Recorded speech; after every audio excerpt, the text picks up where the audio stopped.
কারণ আর জিন আছে এটা সবার মানতে হবে, কারণ যদি জিন না থাকতো আল্লাহ তাআলা কোরআনে জিন সূরা নাজিল করতো না। আর জিন পরি এটা থাকবে, এটা স্বাভাবিক। ভূত এটা হলো অকাল্পনিক, বা এটা হতে পারে কারোর গল্পের ভিতরে। কিন্তু এই জিনের আসর যেটা জিনের আসর আমি মনে করি যদি কেউ চারকুল পরে ফুদায়, ইভেন আয়তাল কুরসি পরে ফুদায়, তাহলে এটা আমি মনে করি আলহামদুলিল্লাহ সেখান থেকে পরিত্রাণ পাওয়া যায়। সন্ধ্যার পরে মাগরিবের আজান দিলে আমি নামাজটা পড়ে বসতে পারতাম না, ওই জায়নামাজেই ভর করতো। আর এইভাবে আমি খুব কষ্টে থাকি প্রায় 4 বছর পরে, আমি যে আর কি এখন আলহামদুলিল্লাহ সুস্থ প্রায় 2 বছর ধরে। তো ওনার কথা হলো, ওনাকে আমি দেখছি, উনি এতটাই সুন্দর, আমার দেখা মনে হয় বেস্ট সুন্দর, পৃথিবীর বেস্ট।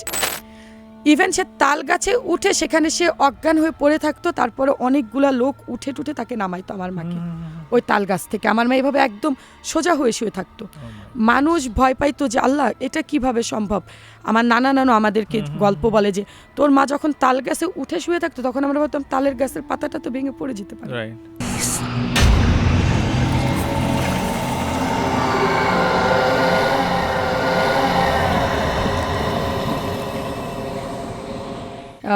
আমাকে সবাই বলে যে একটা লোক তুমি দেখো, তাতে তোমার ভয়ের কি আছে।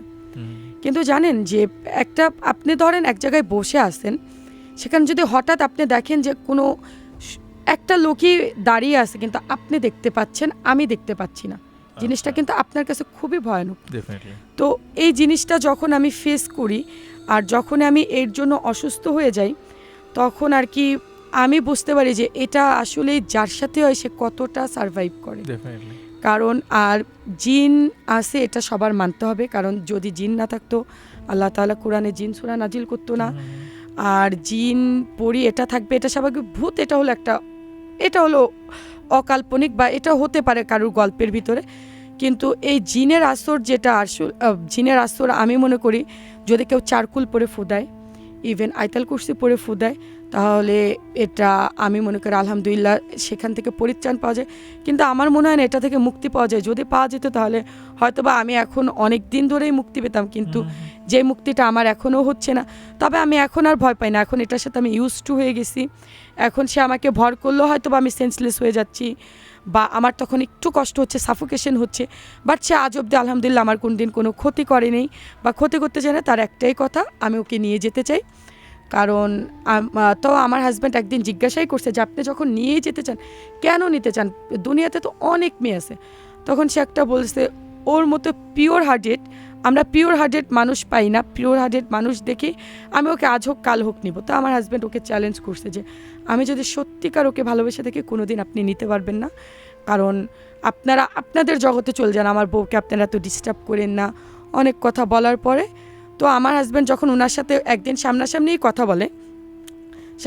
কথা বলার পরে উনি আর কি খুব রেগে যায় যে তুই কেন আমার সাথে কথা বলতেছিস, তুই তো আমার শত্রু, তুই ওকে ছেড়ে দিলেই ও শান্তিতে থাকবে, তোর জন্য অশান্তিতে আসছে।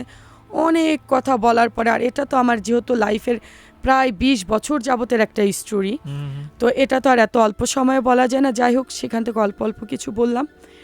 আর এখানে হলো যে আলহামদুলিল্লাহ আমার একটা মেয়ে আছে, তাতেও কোনো সমস্যা করে না, কাউকেই কোনো সমস্যা করে না। জাস্ট তার একটাই কথা যে আমাকে সে নিয়ে যাবে, আমাকে সে নিয়ে যাবে। ইভেন আমি তাকে দেখতে পাই, আমি তাকে কেমন দেখতে পাই, যেমন আমি হাঁটতেছি, আমি মনে করি যখন আর কি আমি একা থাকি তখন আমি দেখি সে আমার সাইড থেকে হাঁটতেছে, বা আমার ছায়াটা আমি তার ছায়া অনুভব করতে পারি। ইভেন আমি আমার হাজব্যান্ডকে বলি জানো আমি না আজকেও ছায়া অনুভব করছি। তো দেখা গেছে সে আমার ক্ষতি করে না, সে আসলেই ভালো না হলে এতদিন আমার অনেক ক্ষতি করতে পারত। কিন্তু আমি বিগত 4 বছর এই জন্য খুব অসুস্থ থাকি, কারণ এটা আমার এক্সট্রিম লেভেলে। প্রতিদিনই সন্ধ্যার পরে মাগরিবের আজান দিলে আমি নামাজটা পড়ে বসতে পারতাম না, ওই জায়নামাজেই ভর করতো। আর এইভাবে আমি খুব কষ্টে থাকি প্রায় 4 বছর পরে, আমি যে আর কি এখন আলহামদুলিল্লাহ সুস্থ প্রায় 2 বছর ধরে। তো ওনার কথা হলো, ওনাকে আমি দেখছি, উনি এতটাই সুন্দর, আমার দেখা মনে হয় বেস্ট সুন্দর, পৃথিবীর বেস্ট এভার আর কি বলা যায়।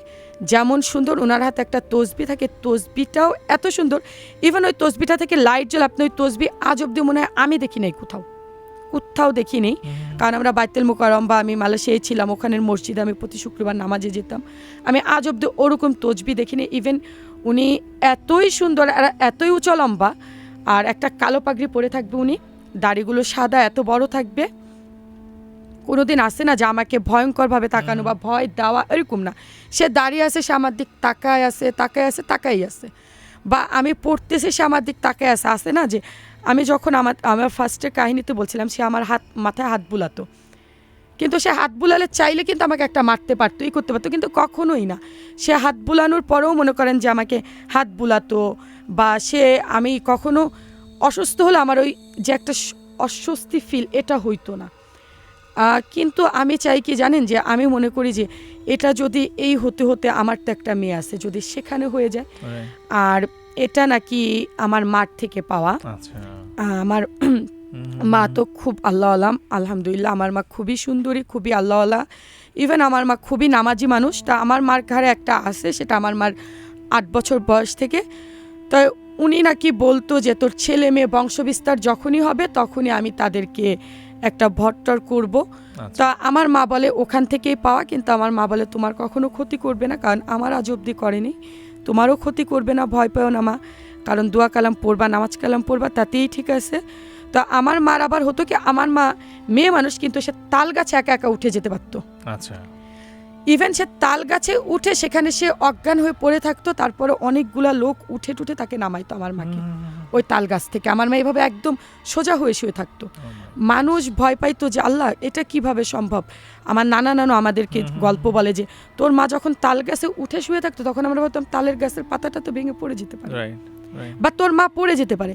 তো একদিন নাকি আমার মা পড়ে ড্রেনে পড়ে আমার মার মাথা কেটে আমার মার মাথায় প্রায় 22টা সেলাই লাগছে। তখন আমার মার বয়স নাকি 10 বছর। তো আমার মা ওরকম করতো। আমার মার সাথে আপনি আর কি, আমার নানু যেটা বলে 20 জন পুরুষও মনে করেন তখনকার পুরুষই পারতো না, ছেলে পেলে না, পুরুষই আমার মার সাথে মারামারি করে পারতো না। আমার মার যেমন শক্তি তেমনই, কিন্তু এখানে আবার আমার মাকে বলে গেছে যে যেমন আমার মা যদি এখন পানি পড়া দেয়, আলহামদুলিল্লাহ আমাদের সেই পেট ব্যথা হোক মাথা ব্যথা হোক, আমার মা পানি পড়া দিলে কাজ হয়। তা আমার মা পানি পড়লো, তখন একটা হুজুর দেখাইছিল, হুজুর বলছে তুমি 40-এর পরে অনেক আমলকারী হবা, তোমার এটা ক্ষতি হবে না। তা আলহামদুলিল্লাহ আমার মা এখনও আলহামদুলিল্লাহ সুস্থ সবল, অনেক আমল করে, অনেক নামাজি। তো আমার মারও যখন ক্ষতি হয় না, আমার মা বলে তোমারও ক্ষতি হবে না। আর আমার মার হিসাবটা হলো, আমার মাকে ধরার একটাই কারণ, আমার মা ছিল খুবই সুন্দরী। আমার মাকে ধরছে সৌন্দর্য দেখে, আর আমাকে ধরছে পড়ালেখা দেখে। আমি পড়ালেখায় খুব ইন্টেলিজেন্ট, ইভেন আমি খুবই ভালো স্টুডেন্ট ছিলাম, খুবই ভালো।